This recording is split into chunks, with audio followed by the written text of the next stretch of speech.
दोस्तों नमस्कार। INDIA गठबंधन में एक बड़ा झटका लगा है। पिछली वीडियो में मैंने आपको बताया था कि ममता बनर्जी ने ऐलान कर दिया है कि वो अकेले ही चुनाव लड़ेंगी। इस वीडियो में थोड़ी सी बारीकियां मैं आपको बताने की कोशिश करता हूं।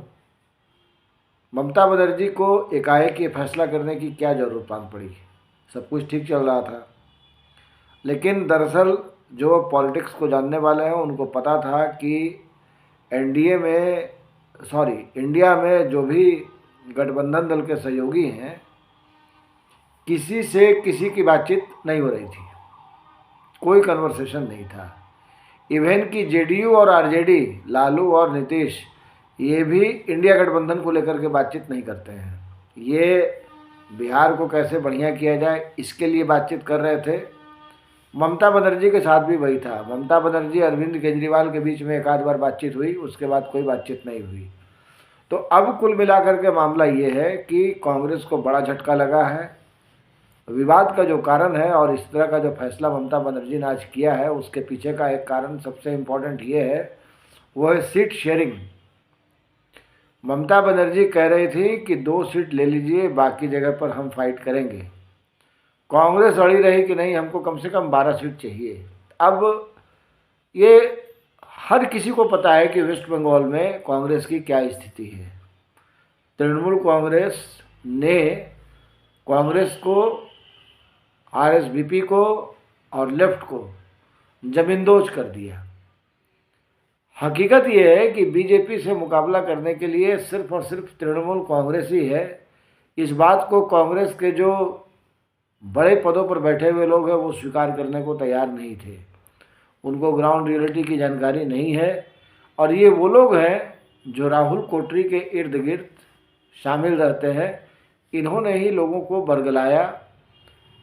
एक दिन पहले यानी कि कल मंगलवार को इस तरह की सूचना आई थी कि 25 तारीख को राहुल गांधी की जो न्याय यात्रा है ये वेस्ट बंगाल में एंट्री मार लेगी। और इस संबंध में ममता बनर्जी को बता दिया गया है।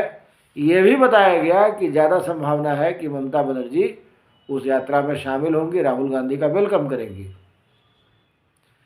आज क्या हुआ?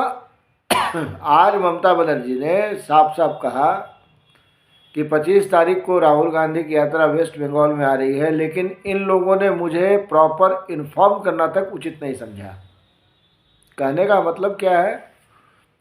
या तो ममता बनर्जी झूठ बोल रही है, या कांग्रेस के नेता झूठ बोल रहे हैं, या उस तरह की जो खबरें प्लांट की गई थी वो गड़बड़ थी।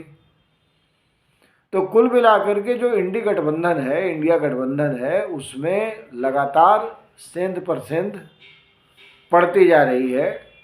प्रमोद कृष्णम जो कांग्रेस के नेता हैं, उन्होंने गठबंधन को दलदल कहा और उन्होंने ये भी कहा कि आने वाले दिनों में और भी पार्टियां इससे अलग होंगी। ममता बनर्जी पार्टी से अलग नहीं हुई है। उन्होंने साफ साफ कहा है कि भाई देखिए, हम इस गठबंधन के साथ रहेंगे, लेकिन चुनाव हम अकेले लड़ेंगे।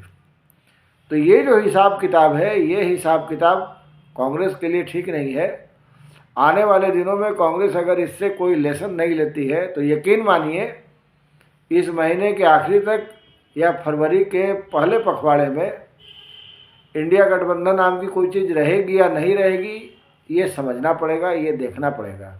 इस वीडियो में इतना ही। देखते रहिए हमारे वीडियो को, देखते रहिए हमारे चैनल को। लाइक, सब्सक्राइब और शेयर करना प्लीज़ मत भूलिए। धन्यवाद।